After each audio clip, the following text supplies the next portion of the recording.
Hello everybody, and welcome to another Fundamental Games game playthrough. Today we're going to have 30 seconds to live. Sounds pretty morbid, doesn't it? I thought so. Let's see what this is all about. So 30 seconds to live. It's been 98 days since some kind of crazy zombie-like breakout has struck the world. You can read all about it in the rulebook. The intro is a little bit long, but very cool because it talks about all the different things that happened in the past 98 days. But 30 seconds from now, the number of survivors is unknown. And the purpose of this game is to try to get out of a dark alleyway, which is filling up with zombies quite quickly. And I have to find my way through here, killing zombies, trying to get supplies to make my way through. Maybe I'm digging through the trash, maybe I'm digging through the corpses, who knows. But the premise of this game, the name of the game, 30 Seconds to Die, or 30 Seconds to Live, is because you have a 30-second timer in the game.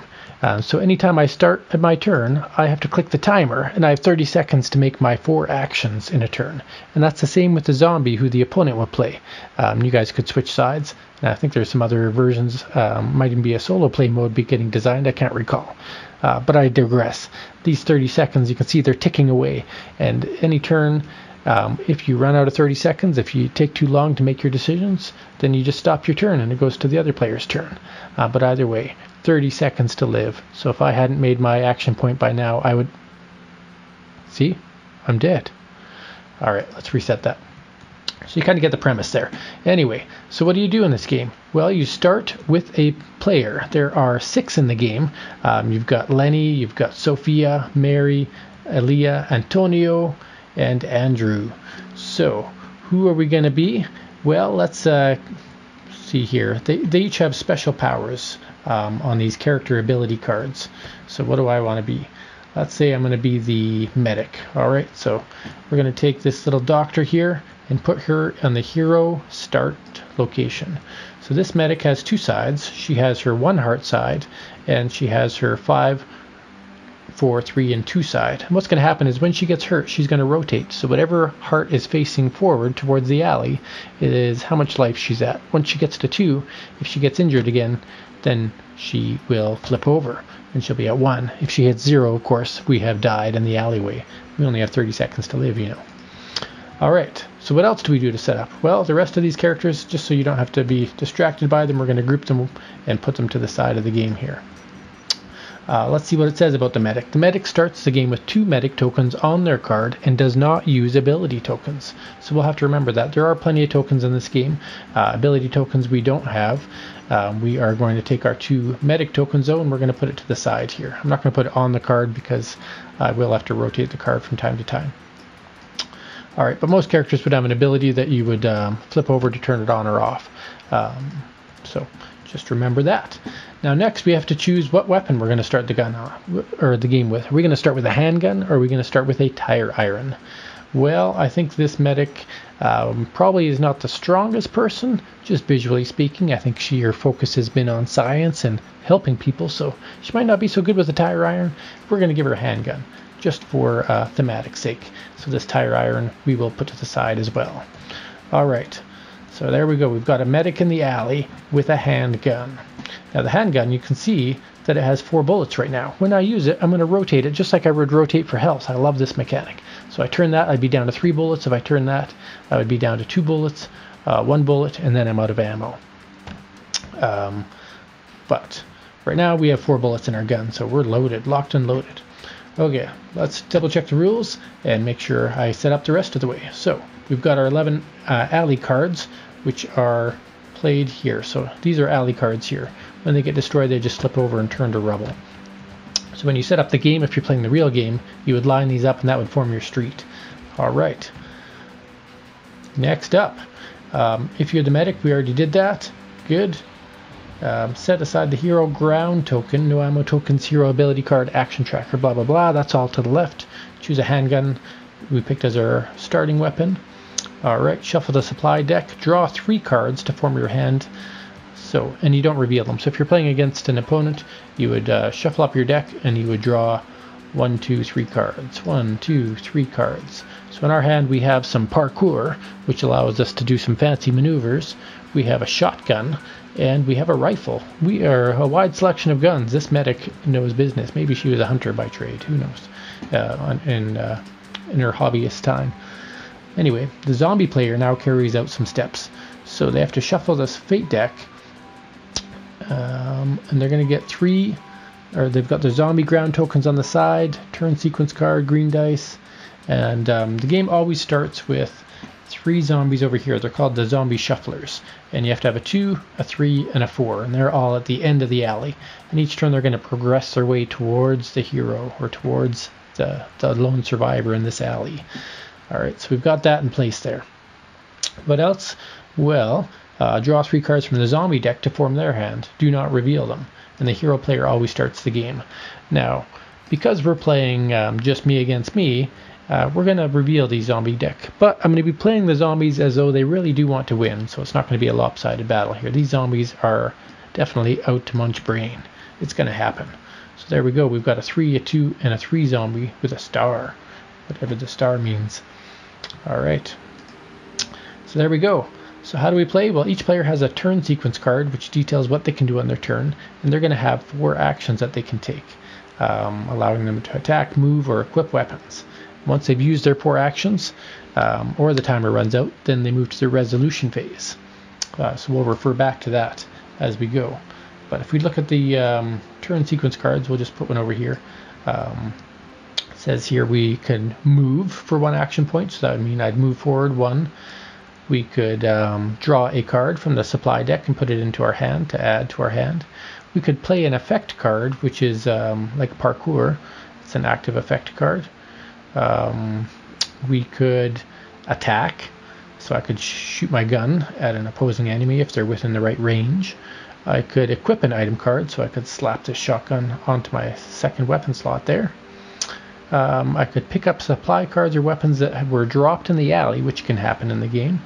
Or I could knock down a zombie for 1 action point. I could drop weapons, I could store weapons in my backpack, so really a lot of options you have at your disposal. But when you only have 30 seconds to make those decisions, all those options might feel overwhelming, and that's what you might feel if you're stuck in the alley with a bunch of zombies and a whole bunch of ways to progress. Okay, and then at the end of your turn, you would stop the timer if you completed all your actions, and you'd go through this process. So we're going to do that afterwards. So here we go. Let's just roll with it. We've been dropped in the alley. There's zombies all about us. The only way that we are going to survive is if we get out of this alley. Maybe there's a special car. Maybe there's a helicopter. Who knows? I don't know what's happening. All I know is I'm in this alley with these zombies, and I need to get out. Alright, so first off, let's press the button. Alright, 30 seconds. Here we go. I am going to draw a card as my first action. Bam! Alright, we found a grenade. We've got a rifle. I'm going to equip the rifle as my second action. As my third action, I'm going to move forward. And as my fourth action, I'm going to move forward. Yeah, we're going to stop that clock. So there we go. We finished our turn. And then it'll go to the zombie turn. So we're going to reset the timer. And when we look at the zombie turn, they have their own action card. So you can see here their zombie turn sequence. We'll bring this over here so we can look at it in detail. So all standing zombies and crawlers move 1 row toward the hero's current position. The hero player starts the 30-second timer. So before the timer starts, we move all of these forward by 1. So that goes there, that goes there, and that goes there. So, and the way I have it represented is the card above is where they're at. So this guy is in slot 9, 8, and 7. Alright, so the zombies always shuffle their way forward slowly. And then the hero player is the one that tracks the time. It's always the opposing player that tracks the time, so there's no forgetting to press the button. During the action phase, the zombies have 4 actions. They can move any zombie 1 row.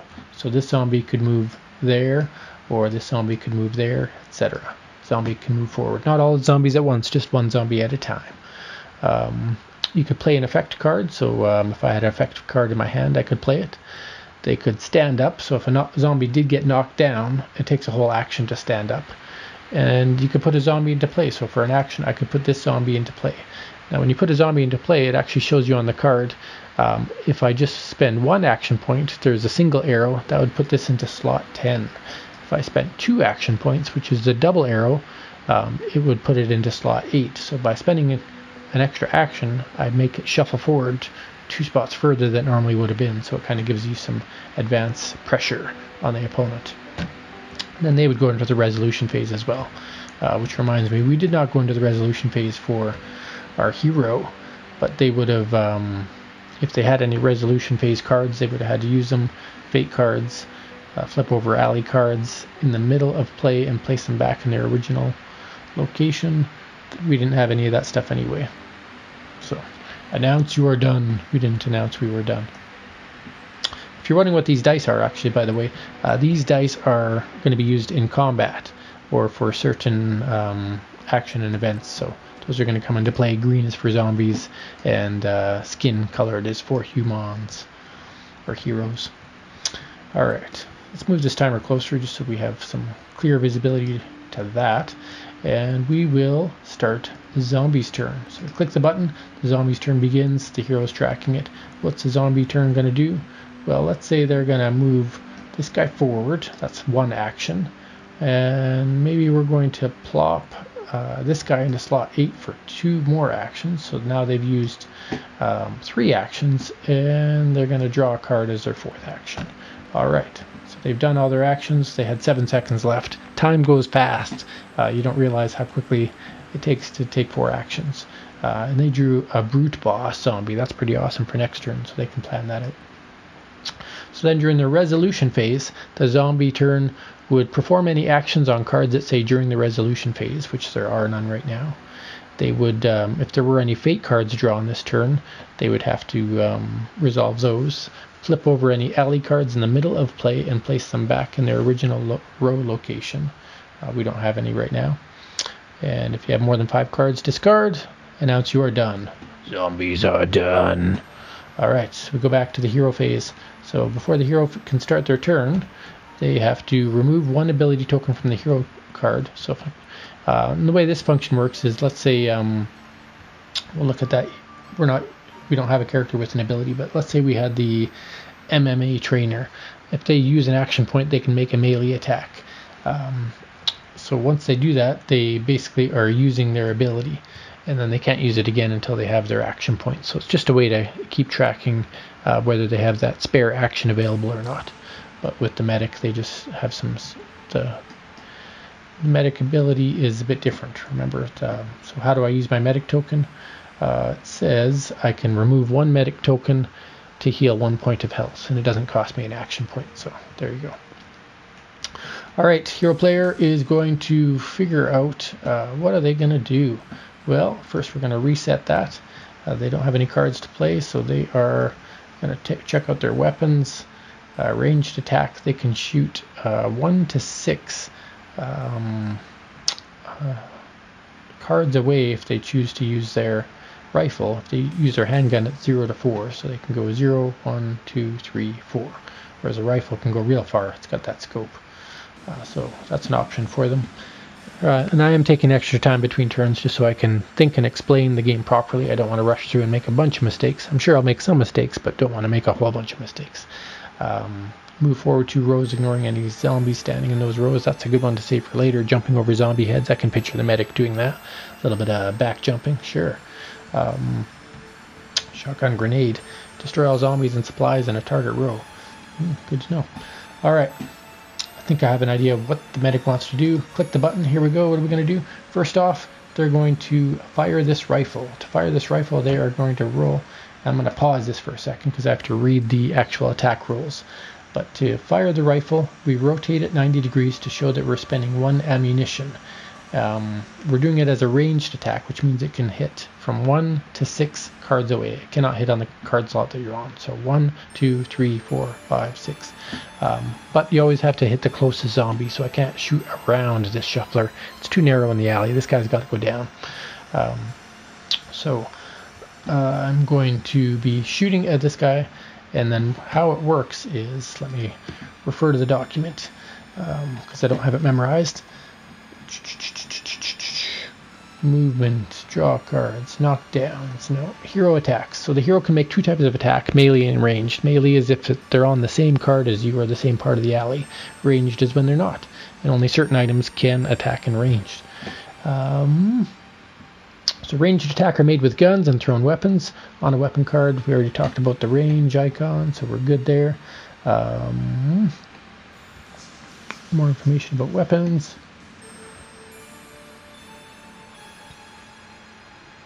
Alright, the attack process. The act of a player announces who is attacking and the target. Already done. Counter-attack cards could be played. The zombies don't have any right now.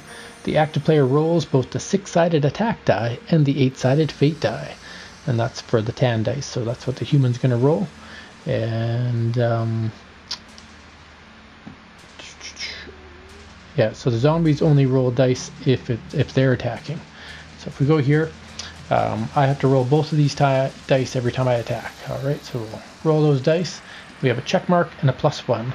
So in the rulebook you will see that there are certain results. I can't show you the rulebook right now, but the way the rulebook works is if there's a check mark, it's a successful attack on the D6.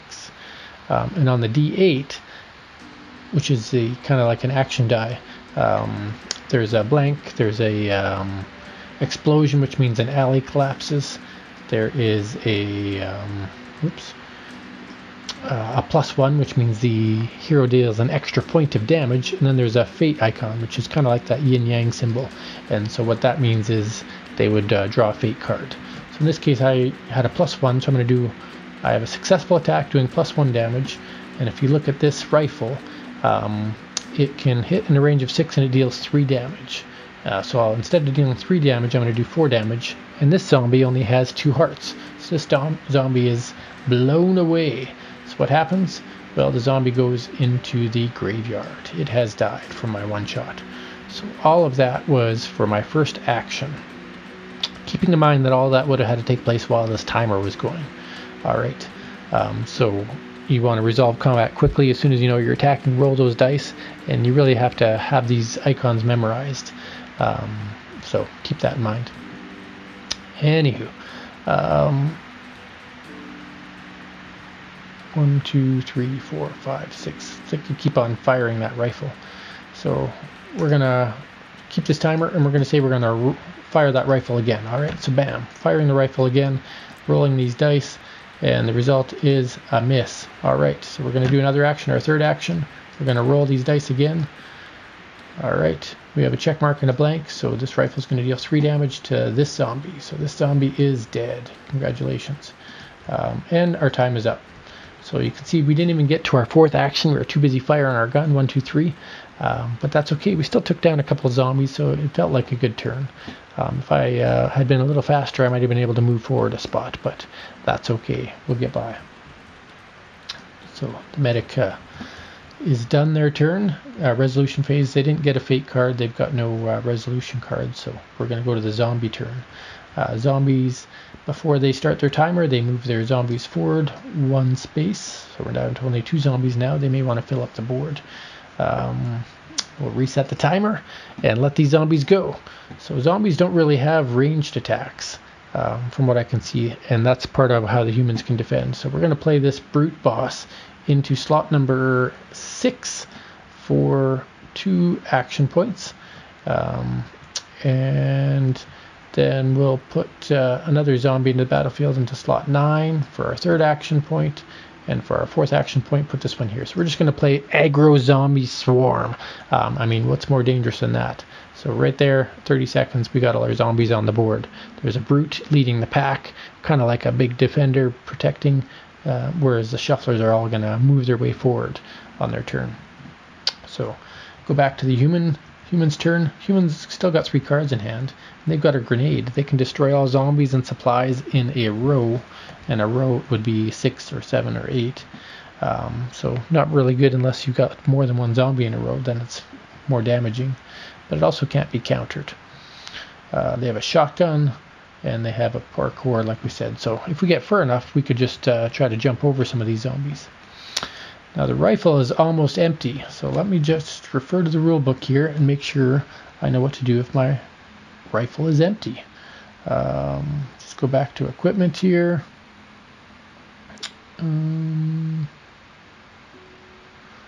Attacks, zombies. Yeah, I think once the gun is empty, I don't think there's a reload. If there is, I apologize, but I'm going to say if I use my last bullet, I'm going to put the rifle into the discard pile, just because I don't want to dig into the rules too much while we're recording here. So, what's the human going to do? Well, they've got this brute boss. What does a grenade do? Destroy all zombies and supplies in a row. All zombies in adjacent rows receive ground tokens as chosen by the hero player if there's not enough tokens. So what does a ground token do?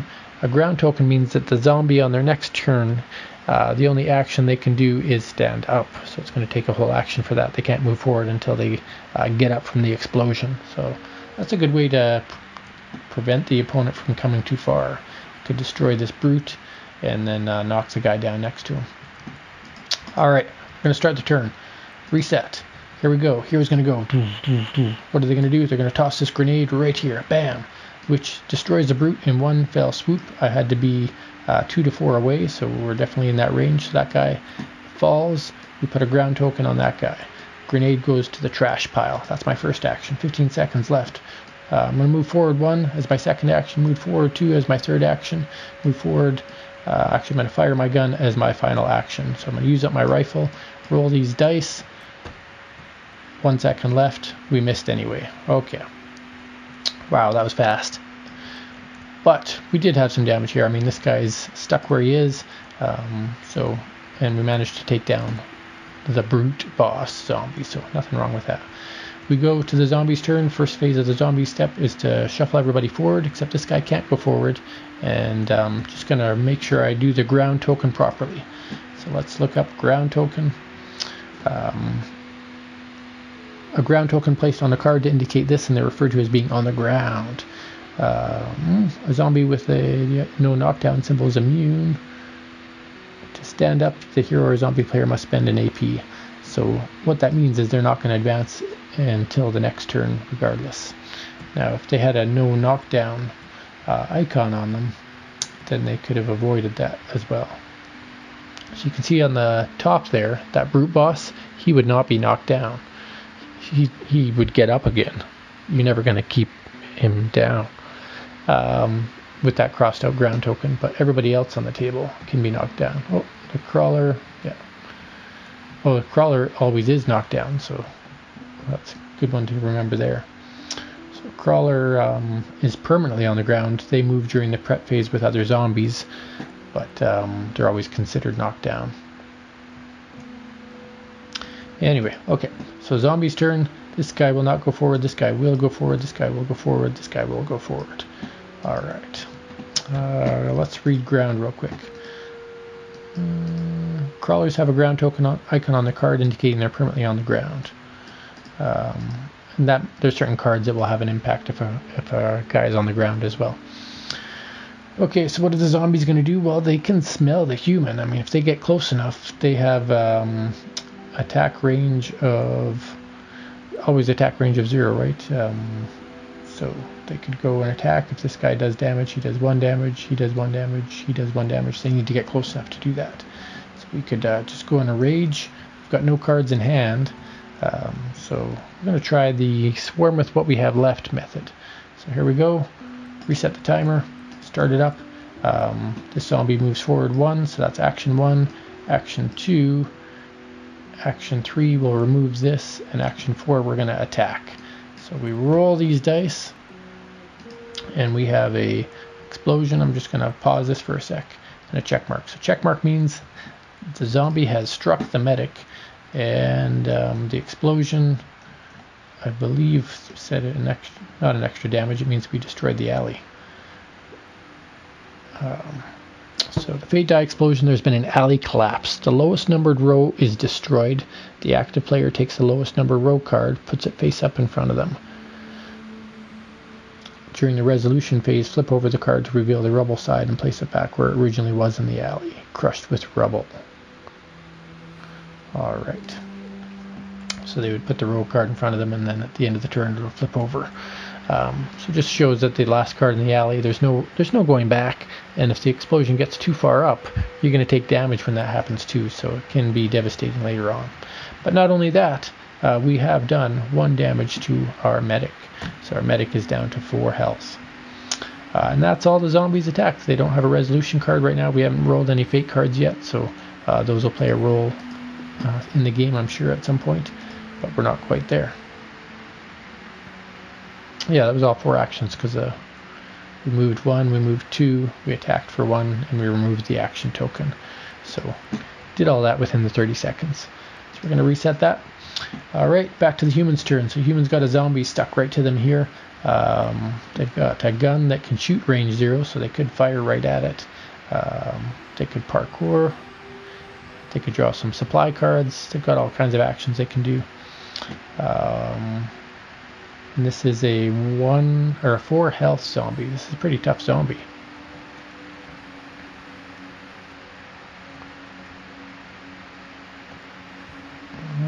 Let's just read about moving.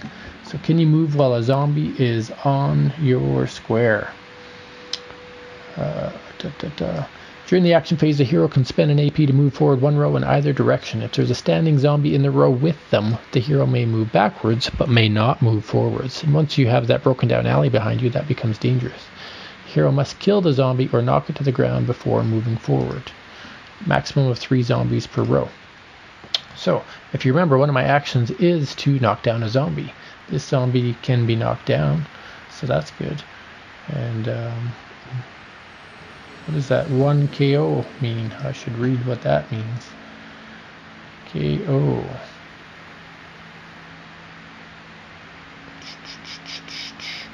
Knockdown.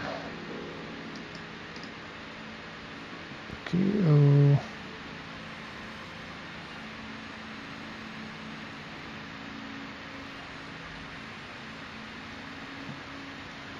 Alright, good. Not sure what the KO icon is, my apologies. This medic is going to use an action point, so let's start our timer. Action point number 1 we're going to use to knock this guy down.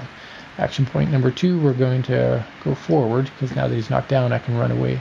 Action 3 we're going to parkour that, so I'm going to move forward 2 rows, ignoring any standing zombies in the rows. So I get to move forward 2, 1, 2, and action number 4, I'm going to fire my handgun. So firing my handgun, I would have to pick my target, and again, with 30 seconds, I wouldn't be able to pause it. I would have had to really know what I want to do. So what I want to shoot, the guy standing on my thing or the guy in front of me.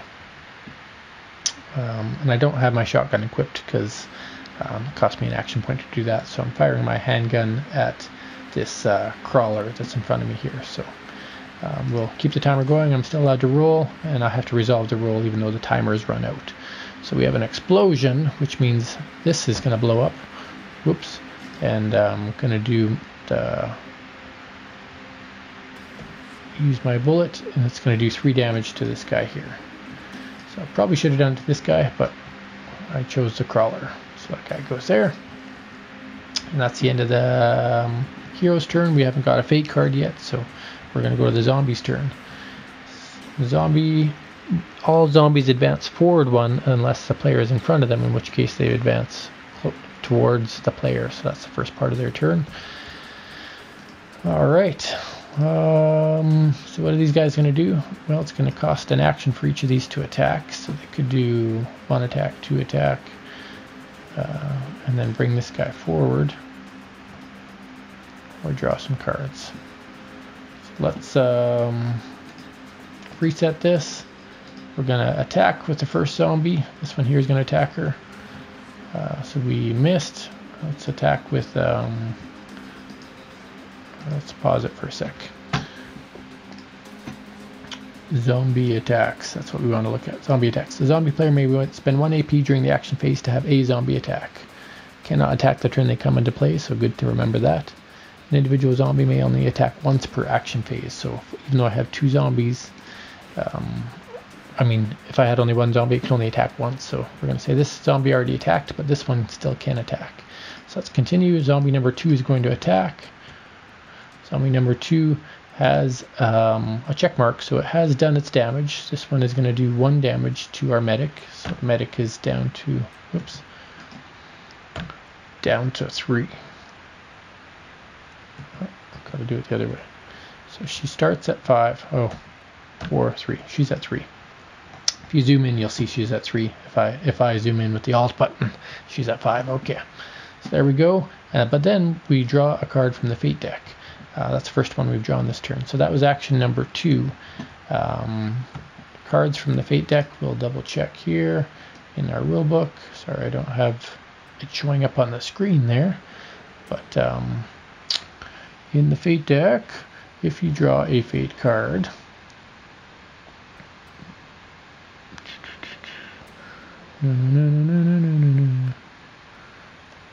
effect cards. No, not an effect card. Fate cards. So Fate cards introduce random events that will help one player. You draw a Fate card, you put it face down in front of the active player, which is the zombies, and then during the resolution phase you turn it over and follow it. So we're not in the resolution phase, so we don't even get to know what that is before we do our next 2 actions. Plus the timer would be ticking, so we wouldn't want to be peeking at that anyway, because we've got actions to go on. So we're going to continue our turn. Both of these zombies have attacked. My third action, going to draw a card. And for fourth action, let's place that card into slot number 10. Let's keep the pressure on. Alright, so 4 actions are up, 4 seconds. Reset that clock. And now we go into our resolution phase. So perform any actions on cards that say during the resolution phase. We don't have any. Fate cards drawn this turn, we must flip over, or we must resolve them. So we flip this over, and this says place a supply card in row 9. So we just take a card from the supply pile, we don't look at it, and we put it into row number 9. Why would I want to do that? Well, remember, one of the actions the player has is to pick stuff up that they find in the alley. So this could be something really good or something really bad. Kind of like drawing a card, they could pick that up. But if there were 3 cards in the alley, they'd actually pick them all up. So that's where that kind of comes into play. Alright, so that goes into the Fate discard pile, and the zombie's turn is over. We go back to the medic. The medic is only at 3 health. Character abilities. Says here, spend an AP, move a row. All characters get 4 AP. I'm just going to double check, make sure using a character's ability, does it cost an action? So, movement.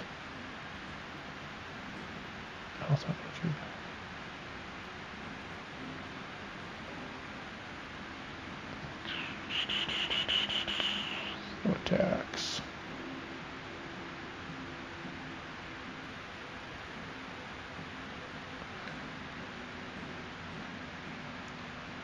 Medic. The medic starts a game with 2 medic tokens on their card and does not use ability tokens. Remove a token. Special abilities can only be used if both ability tokens are flipped on. They cost 0 AP unless noted otherwise. Okay, so that answers my question. Doesn't cost me an AP. So she can, since she's only at 3 health right now, she could use both of her tokens, and that's all she gets for the game, and heal those 2 health back up.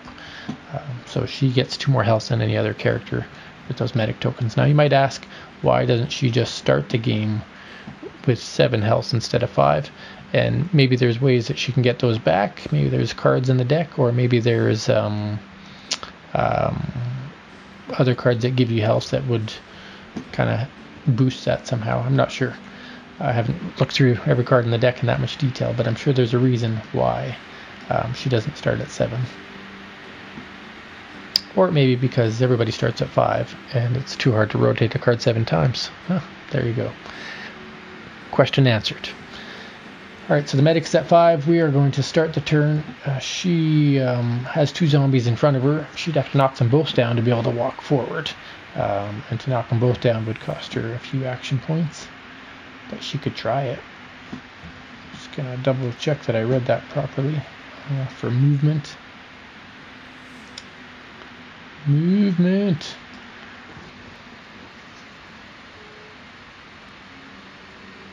There's a standing zombie in the row. Yeah, so she knocks them both down. Let's try this out. So we're going to start the thing. We're going to spend 1 action point to ground this zombie. 2nd action point to ground this zombie. 3rd action point to move forward because they're grounded. And 4th action point to move forward. So there she goes. She ran like heck. she really doesn't want to fight these guys. She knocks them down and keeps on moving. But then her turn is over. So we reset the timer again. And she is almost at the end, folks. I mean, she is in spot number 10. All she has to do is get to the street. So this zombie player really needs to do something to up their game and stop this medic from escaping. And remember, if they place a zombie, they don't get to attack with it that turn. So what is this player going to do? Well,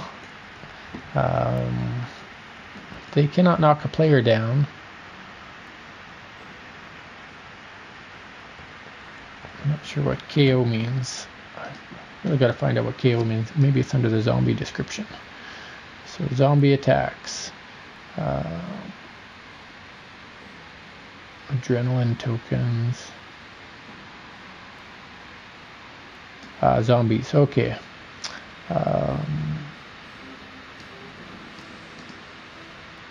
If the knockdown icon is shown, the attack knocks the hero down when they hit. So that's what that little boxing icon is. So if this zombie hits the medic, she's going to fall down. And there is a no ammo token, survivor ground token. So there you go. That would go on her to indicate she's on the ground. So start this timer. Zombie attacks. Roll those dice.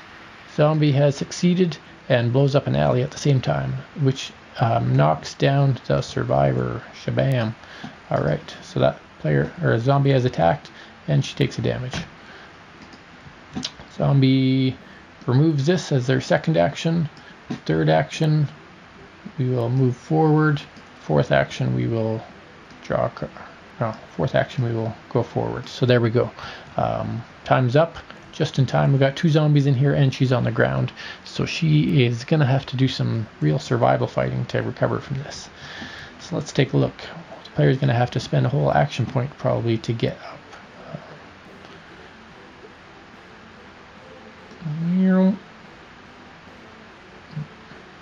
For movement.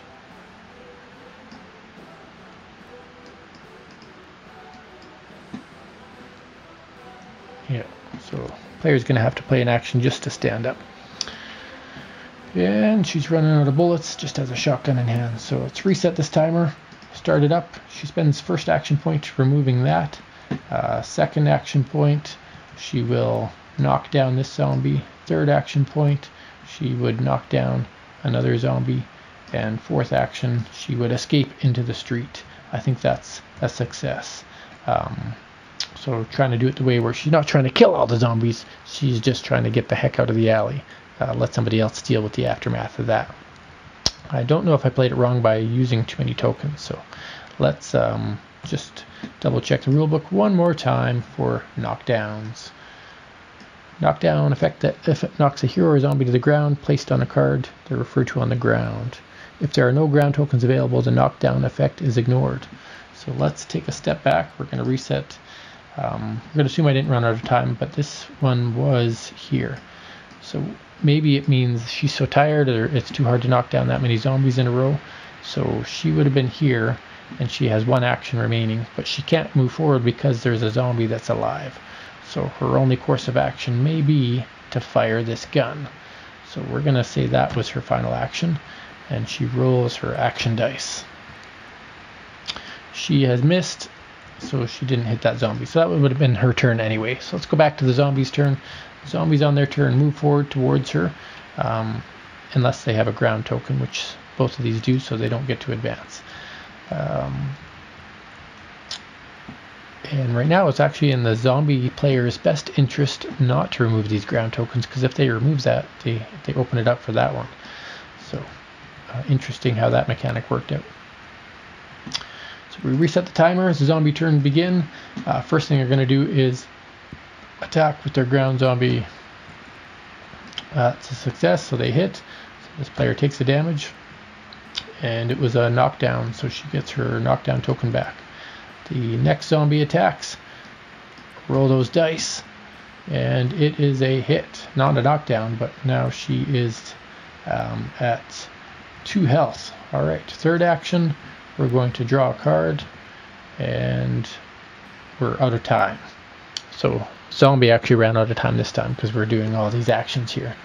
Move up to 3 zombies without a ground token, 1 space each. So good to remember for the next time. So now it's the human's turn. Reset this. Human goes. Start that timer. Step 1, human stands up.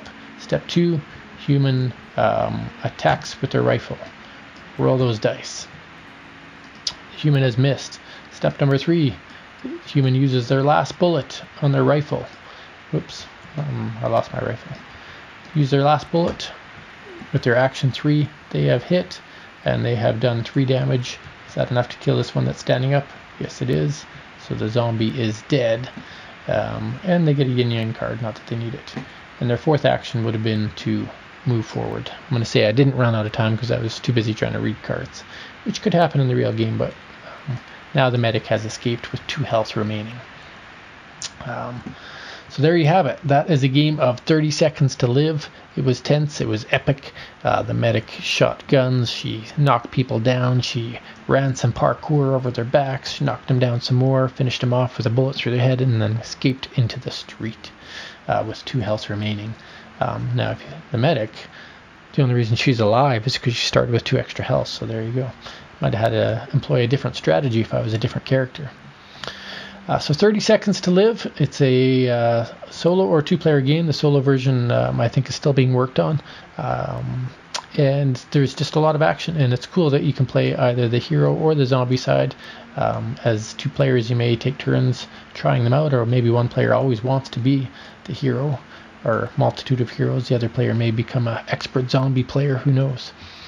It's got some real tense moments in the timer, so I like how he's got a timer app built in onto a website, so that'll be linked to in the rule book, and I don't have it shown on the video here just so I didn't have to toggle screens, but really cool that you have to time every one of your turns as a part of the mechanic of the game to make it feel like there are consequences if you don't think and act fast. And the other cool part is all the different things that you could come across, so all the different supplies. It's actually a 54 card deck, and so there's all kinds of events that can take place, opportunities that you can have. And then in the Fate deck, that makes every game a little bit different as well. So if I look at the Fate deck, I can make opponent discard a card. I can look at the top cards of a deck. I could remove ground tokens. So there's lots of things that can happen in the Fate deck to keep it surprising and interesting, so that it's not all predictable. Because when you're in a zombie apocalypse, running through an alley with 40 zombies on your tail, you can't always plan out what's going to happen. So hopefully you've liked this playthrough of 30 Seconds to Live by Kitten Kaiju Games. A really cool game. William Angus was gracious enough to send me all these files to make it possible to create this game, and I really hope he has fun with it, trying to launch it on Kickstarter and get this thing published, because I think it would be cool to see this on people's tabletops. Have a wonderful day, and don't forget you only have 30 seconds to live.